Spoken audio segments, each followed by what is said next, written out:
Hey guys, welcome back to Frequently Asked Questions, and in today's video, I'm going to explain to you how to refund Western Union a money transfer, okay? So first things first, guys, you can only cancel a money transfer if it has not been picked up by a receiver.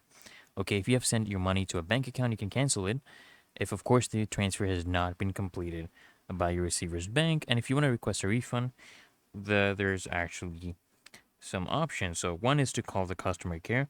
So if you send the money by phone, you can call Western Union customer care to basically request a refund. Or you can also return it to the agent location. So if you send the money in person, you can return to the agent location to basically request a refund, right?